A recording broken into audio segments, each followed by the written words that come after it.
ইংরেজ বেনিয়ারা এখানে খেয়েছে, তারা পালিয়ে গিয়েছে পাক হায়না। বুঝে নিক আমেরিকা, বুঝে নিক ইন্ডিয়া, বুঝে নিক রাশিয়া ও চায়না। বুঝে নিক আমেরিকা, বুঝে নিক ইন্ডিয়া, বুঝে নিক রাশিয়া ও চায়না। মুমিনের এই মাটি, ইমানের এই ঘাঁটি কিছুতেই কেড়ে নেওয়া যায় না। মুমিনের এই মাটি, ইমানের এই ঘাঁটি কিছুতেই কেড়ে নেওয়া যায় না, যায় না, না না। মুমিনের এই মাটি, ইমানের এই ঘাঁটি কিছুতেই কেড়ে নেওয়া যায় না। সাহাবায়ে কেরামের আগমনে এই দেশ 1000 বছর আগে ধন্য। ওলিদের মেহনতে গড়ে ওঠা এ জমিন কোটি কোটি মুমিনের জন্য, কোটি কোটি মুমিনের জন্য, কোটি কোটি মুমিনের জন্য। এ মাটির ভাজে ভাজে শহীদের খুন আছে, এ জমিন কখনো শুকায় না। এ মাটির ভাজে ভাজে শহীদের খুন আছে, এ জমিন কখনো শুকায় না, এ জমিন কখনো শুকায় না। মুমিনের এই মাটি, ইমানের এই ঘাঁটি কিছুতেই কেড়ে নেওয়া যায় না। যুগে যুগে, শতাব্দীতে শতাব্দীতে আমরা এই মাটির পরতে পরতে প্রত্যেকটা লেয়ারে প্রচুর রক্ত এবং খুন দিয়েছি, ঠিক কিনা বলেন? 47 তো আমরা পরিচিত আমাদের ইতিহাস, এর আগে আর বললাম না। 71-এও দিয়েছি, মুসলিমদের লড়াই জালিমের বিরুদ্ধে হয়েছে 71-এ। এবং আমরা এই তো সেদিন এই রংপুরের প্রথম শহীদ যিনি আবু সাঈদ, আপনি কি মনে করেন ক্ষমতার জন্য সে জীবন দিয়েছে? কোন পুরস্কার, পরিবারের সম্মানের আশায়? শুধু রাজনৈতিক শাহাদাত এটা না, বুঝতে হবে ব্রাহ্মণ্যবাদী দিল্লির কবল থেকে মসজিদ ও আজানের দেশ বাংলাদেশকে রক্ষার জন্য এই জিহাদ, সেখানে হয়েছিল সেই শাহাদাত। এটা কি শুধু সরকার পতনের আন্দোলন মনে করবেন না, এটাই অর্ডিনারি সরকার পতনের আন্দোলন ছিল না। এটা ছিল ভারতের কবল থেকে 20 কোটি মুসলমানের অধিবাস, আল্লাহর প্রিয় একটা জায়গা বাংলাদেশকে রক্ষা করার জিহাদ, ঠিক কিনা বলেন? আল্লাহর প্রিয় জায়গা কেন আমি পরে বলবো ইনশাআল্লাহ। এখানে লক্ষ প্রাণ আকাশে দেয় আজান, জমিনে লুটায় কোটি কোটি শির। এখানে লক্ষ লক্ষ মসজিদ থেকে লক্ষ লক্ষ মুয়াজ্জিন প্রতিদিন আল্লাহু আকবার আজানের ধ্বনি আকাশে বাতাসে ছড়িয়ে দেয়। এই আওয়াজ যখন ধ্বনিত প্রতিধ্বনিত হয়, তখন কোটি কোটি কপাল এই বাংলার জমিনে আল্লাহর উদ্দেশ্যে সিজদায় লুটিয়ে পড়ে। এই জন্য এটা আল্লাহর প্রিয় জমিন, বলেন সুবহানাল্লাহ। সারা দুনিয়ায় মুসলমানই আছে 200 কোটি। 200 কোটিকে 10 ভাগের 1 ভাগ করলে হয় 20 কোটি। সেই 20 কোটি মানুষকে আল্লাহ পাক এই পচা মাটির মধ্যে বাংলাদেশে দিয়ে রাখছেন। এই মাটির দাম আছে না নাই বলেন? এই মাটি এমন মাটি, এমন এক রাষ্ট্রে আমরা বসবাস করি যে রাষ্ট্রের চতুর্দিকে কোনো মুসলিম দেশের সীমানা নাই। বুঝতে হবে, আমাদের ভূতত্ত্ব বুঝতে হবে, আমাদের ভূ রাজনৈতিক ব্যাপারটা এখান থেকে বুঝতে হবে। দুনিয়াতে অনেক মুসলিম দেশ আছে যারা সুখে দুঃখে দিন কাটাচ্ছে, ঠিক আছে, তাদের উপর যুদ্ধ আছে, ঠিক আছে, কিন্তু আশেপাশে অন্য মুসলিম দেশও আছে, কানাকানি সলা পরামর্শ করার জায়গা আছে, একটা ভাইয়ে ভাই ঝগড়া করার ব্যবস্থাও আছে। আমাদের সেটাও নাই। আমাদের আছেন আল্লাহ, আর আমাদেরকে আল্লাহ পাক একটা জিনিস দিয়ে রাখছেন, ঈমান, আর একটা শক্তি দিয়ে রাখছেন, এটা হচ্ছে নারায়ে তাকবীর, আল্লাহু আকবার। কথা ঠিক কিনা বলেন? এখানে লক্ষ প্রাণ আকাশে দেয় আজান, জমিনে লুটায় কোটি কোটি শির।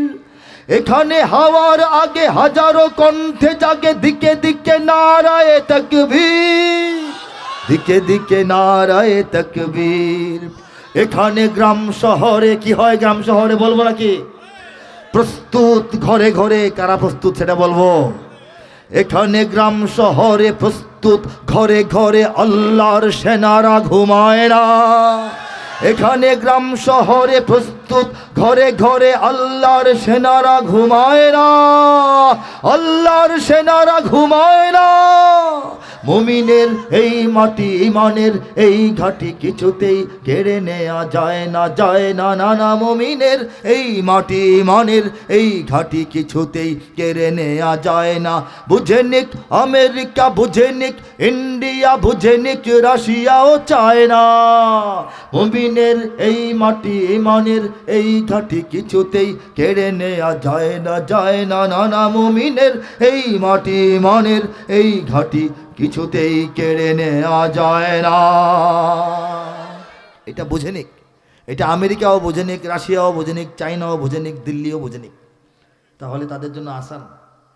নিজেরা বুঝে ফেললে আসান, আর নিজেরা যদি না বুঝে তাহলে সামনে পেরেশানি তাদের আছে। ঠিক না বলেন? হ্যাঁ, তাদেরও পেরেশানি সামনে আছে কি না বলেন? আছে। আল্লাহ রাব্বুল আলামিন যা চান, যা করেন, এটা অপরিকল্পিত হয় না, অযথা হয় না। এই দেশটার মধ্যে 20 কোটি মুসলমান দেওয়া, এটা রাব্বুল আলামিন বলে দিয়ে দিয়েছেন, এরকম মনে করবেন না। বলে নাউজুবিল্লাহ, আল্লাহর প্ল্যান প্রোগ্রাম আছে। আমরা যখন বিয়ে বাড়ির রান্না বান্না হয়, দেখা যায় 100 পাতিল দই নিয়ে আসছে, বলে যে 80 পাতিল খাওয়াও, 20টা পাতিল একদম গায়েব করে রেখে দাও। কেন? এটা শেষে কাজে লাগতে পারে, আরও জরুরি উন্নত মানের মেহমান আসতে পারে, শেষে শর্ট পড়তে পারে, আছে কি না? এই রকম যুদ্ধে যখন সেনাবাহিনী কাজ করতে থাকে তখন কিছু রিজার্ভ ফোর্স রাখা হয়, যে সর্বশেষে যদি বিশেষ প্রয়োজন দেখা দেয় তখন দিতে হবে। খেলার মাঠের বাইরে রিজার্ভ কিছু এই খেলোয়াড় রাখা হয়, শেষে 90 মিনিটের শেষ 15-20 মিনিটের মধ্যে তাদেরকে নামানো হয় প্রয়োজনে। ঠিক কিনা বলেন? মহান রব্বুল আলামিন গোটা বিশ্বে 200 কোটি মুসলমান দিয়েছেন এই মুহূর্তে, এটা বাড়তে থাকবে ইনশাল্লাহ। সেই জরিপটাও জানাবো। সেই 200 কোটি মুসলমানের মধ্যে কিছু মুসলমান লড়াইয়ের ময়দানে অলরেডি নেমে গেছে। কাশ্মীর নেমে গেছে, ফিলিস্তিন চালাচ্ছে, সিরিয়ায় চলছে, লিবিয়ায় চলছে, আরাকানে চলছে। আল্লাহ 20 কোটি রিজার্ভ ইমানের সৈনিককে বাংলাদেশে সবার চোখের আড়ালে রেখে দিয়েছেন। যখন চূড়ান্ত লড়াইয়ের সময় আসবে, একদিকে হক, একদিকে বাতিল, একদিকে ঈমান, একদিকে কুফর, একদিকে তাওহীদ, একদিকে শিরক, একদিকে সমস্ত মুসলিমগণ, আরেকদিকে জালিমগণ যখন লড়াইয়ের অবতীর্ণ হবে, সেই চূড়ান্ত লড়াইয়ের নেতৃত্ব দিতে আসবেন। জানেন তো কে আসবেন? ইমাম আল মাহদি আসবেন এবং এটা শুরু করবেন তিনি, আর চূড়ান্ত বিজয় আসবে হযরত ঈসা আলাইহিস সালামের হাতে। বলেন সুবহানাল্লাহ। সেই লড়াইটার আগে থেকেই একটা পরিস্থিতি সৃষ্টি হবে, কিছু লড়াই এমন শুরু হবে, এটা প্রস্তুতি ম্যাচের মতো। সেই সব লড়াই যখন দুনিয়াতে শুরু হয়ে যাবে ইনশাআল্লাহ সামনের কাতারেই আমাদেরকে পাওয়া যাবে বলে আমরা আশা করি। কারা তৈরি আছেন? হাত তোলেন। লিল্লাহি তাকবীর, লিল্লাহি তাকবীর। এই জন্য গোটা দুনিয়ার মুসলমানদেরকে ঐক্যবদ্ধ হইতে হবে। সেই ঐক্যের সঙ্গীত আজ থেকে 25 বছর আগে নতুন শতাব্দীর 21বিংশ শতাব্দীর উষালগ্নে আল্লাহ এই কবিকে লেখাইছিলেন। সেই সঙ্গীতটা শোনাচ্ছি।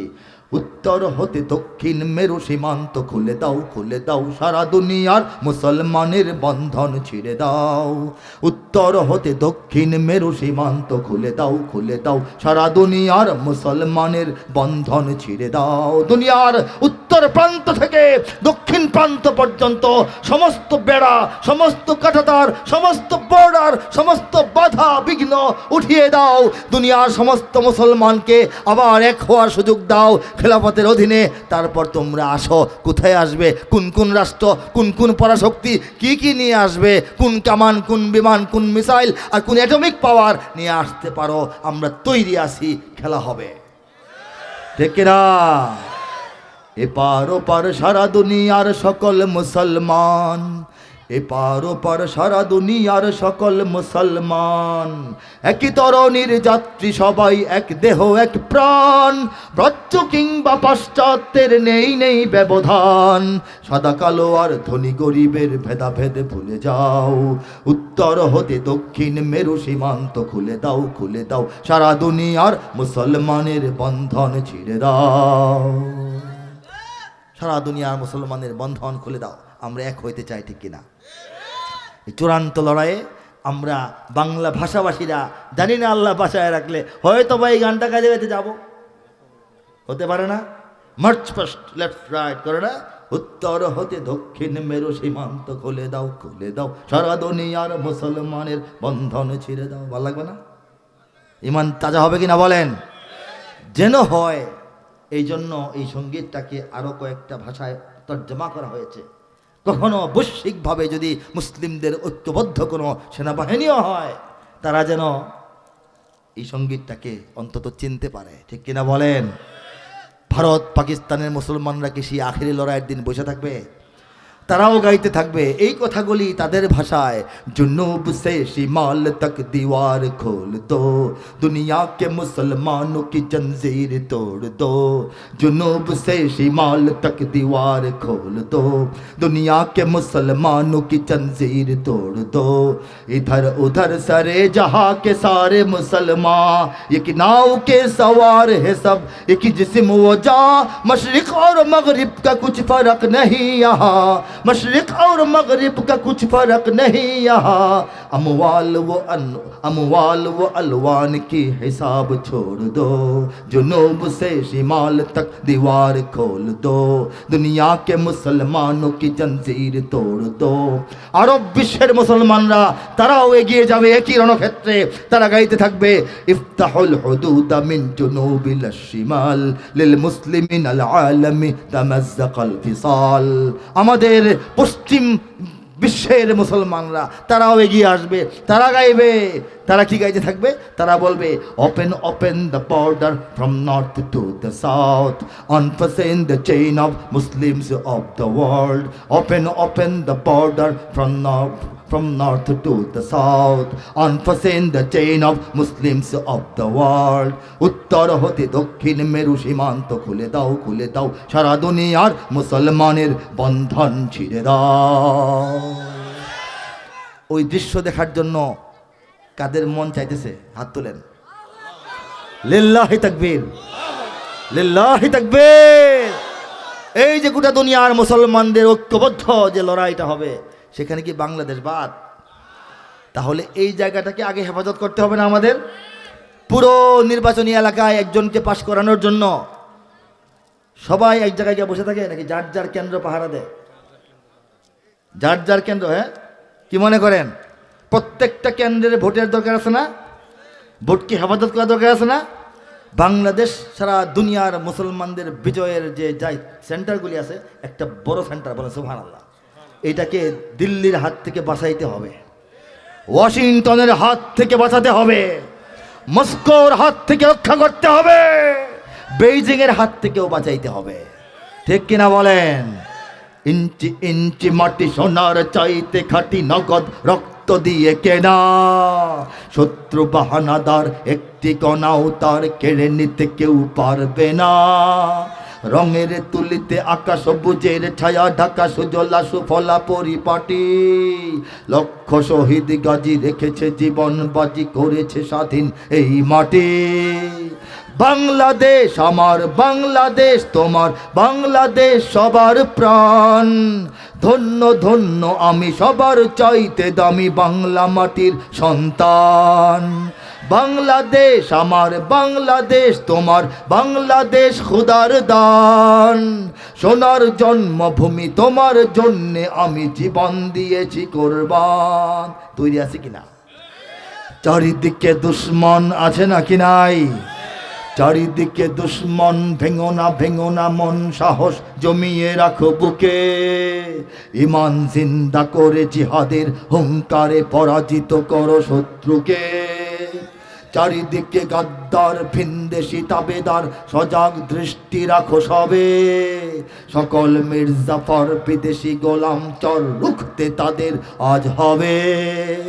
বাংলাদেশ আমার বাংলাদেশ তোমার বাংলাদেশ অম্লান, বুকের রক্ত ঢেলে রেখেছি সবাই মিলে মাতৃভাষার সম্মান। বাংলাদেশ আমার বাংলাদেশ, তোমার বাংলাদেশ চিরমহান। এ মাটির বুক হতে বাজবে সারা জগতে বিশ্ব মানবতার গান, ঠিক না? 2010 সালে যখন পরিস্থিতি খুব খারাপের দিকে যাচ্ছিল, টের পাওয়া যাচ্ছিল রাষ্ট্রধর্ম ইসলাম রাখা হবে কি হবে না, ঠিক না? আলেম ওলামাদেরকে জঙ্গি টঙ্গি বলে মসজিদ মাদ্রাসা মাহফিলগুলোর সর্বনাশ করে দেওয়া হয় কিনা, ঠিক না? তখন আল্লাহ একটা সঙ্গীত লেখাইছিলেন, সেটা আমি গেয়েছিলাম, অনেকের মনে আছে। বাংলাদেশের সব মানুষের নাম বদলাতে পারে, বইয়ের পাতায় স্বাধীনতা সংগ্রাম বদলাতে পারে, বঙ্গোপসাগরের সব পানি যেতে পারে শুকিয়েও, গোটা রাজধানী গিলে নিতে পারে বুড়ি গঙ্গার ঢেউ, সুন্দরবন কেটে হতে পারে ইটের ভাটার লাকড়ি, শিল্পপতিরা দেউলিয়া হয়ে খুঁজতে পারেন চাকরি, চোর গুন্ডারা পেয়ে যেতে পারে মন্ত্রীর মর্যাদা। 2010-এর পর চোর গুন্ডারা মন্ত্রী হয় নাই। আইনের ফাঁকে কালো টাকা সব হয়ে যেতে পারে সাদা। অনেকেই বলে এই দেশ নাকি হুজুগে জাতির দেশ, দফায় দফায় বদলায় এর রংঢং পরিবেশ। তাই বলে ইসলাম তো এদেশে হুজুগে হবে না শেষ, হুজুগে হবে না শেষ। ইসলাম এ মাটির পরতে পরতে জনপদে ঘরে ঘরে, ইসলাম এ জাতির 90% মানুষের অন্তরে। ইসলাম এ মাটির পরতে পরতে জনপদে ঘরে ঘরে, ইসলাম এ জাতির 90% মানুষের অন্তরে। ইসলাম নিয়ে কেউ ছিনিমিনি খেলে এমন শক্তি নেই, ইসলাম নিয়ে কেউ ছিনিমিনি খেলে এমন শক্তি নেই। আর কিছু থাক না থাক এদেশে ইসলাম থাকবেই, সব কিছু বদলে যাক এদেশে ইসলাম থাকবেই। আর কিছু থাক আর না থাক এদেশে ইসলাম থাকবেই। সব কিছু বদলে যাক না, সমস্যা কি, এদেশে ইসলাম থাকবেই। কথা কি সত্য ছিল না মিথ্যা? আল্লাহ কি বাস্তবায়ন করেছেন না করেন নাই? দেখেন, সরকার ছিল একটা, এখন নাই। ইসলাম আছে না নাই? একজন নারী ছিলেন, এখন নাই। ইসলাম আছে নাকি নাই? গণভবন কবু রৌনকদার ছিল, চাঙ্গা ছিল, জিন্দা ছিল, এখন সেই অবস্থায় নাই। ইসলাম আছে নাকি নাই? ঢাকা শহরের ভিতরে কেন্দ্রীয় কারাগার ছিল, এখন সেটা সেখানে নাই। ইসলাম আছে নাকি নাই? সংবিধানে অনেক কিছুই ছিল, নতুন সংস্কারে অনেক কিছুই নাই। ইসলাম আছে নাকি নাই? ইসলাম থাকবে। কে রাখবেন? কে রাখবেন? আল্লাহ রাখবেন। মাশাআল্লাহ। এখন আপনাদের যদি কোনো শোনার আগ্রহ আবদার কিছু থাকে আমাকে একটু আওয়াজ দেন, আমি লম্বা সময় আপনাদেরকে কষ্ট দেব না ইনশাআল্লাহ। আপনাদের যদি কোনো বলার থাকে বলেন, অথবা আমি আমার মতো একটু সময় আগাবো ইনশাআল্লাহ। আচ্ছা আচ্ছা, একটা তো আওয়াজ পাইলাম। দেখেন, স্বাধীনতার পর থেকে এই দেশের মানুষের সবচেয়ে আশ্রয়ের সুন্দর যে জায়গা, সবচেয়ে আস্থার জায়গা, এটা হচ্ছে ওলামায়ে কেরাম। যারা ইসলামের দুশ্মন, এই দেশ থেকে ইসলামকে বিচ্ছিন্ন করতে চায়, তারা বুঝেছে জনগণকে আলেম ওলামার দিকে খুব খেপিয়ে তুলতে হবে। আলেমদের সঙ্গে, আলেমদের পিছনে যেন জনগণের আর ভক্তি শ্রদ্ধাটা কাটাপ হয়ে যায়, ঠিক কিনা? এই চিন্তা থেকে স্বাধীনতার পর থেকেই সমস্ত দাড়ি টুপিওয়ালা মোল্লা মৌলানা এবং উলামা বড় বড় সবাইকেই একচেটিয়া রাজাকার বলা শুরু হয়েছিল, ঠিক কিনা বলেন? অথচ রাজাকার শব্দটা যাদের নাম ছিল তাদের অধিকাংশই দাড়িবিহীন ছিল, এলাকার মেম্বার চেয়ারম্যান জাতীয় লোক ছিল, পাক বাহিনীর দোসর ছিল, কিন্তু সমস্ত আলেমদেরকে রাজাকার বলা হতো, কিনা বলেন? এরপর বলা শুরু হলো মৌলবাদী, এরপর বলা শুরু হলো সাম্প্রদায়িক, এরপর বলতে লাগলো মধ্যযুগীয় বর্বর, এরপর বলতে লাগলো পিছিয়ে পড়া সমাজ, এরপর বলতে লাগলো নির্বোধ দেশের ঝামেলা, এরপর বলতে লাগলো এরা সবাই জঙ্গি। ইতিহাস ভুলে গেলে চলবে না, মনে রাখতে হবে, ঠিক কিনা? কিন্তু আল্লাহ দেখায় দিছেন জঙ্গি কারা।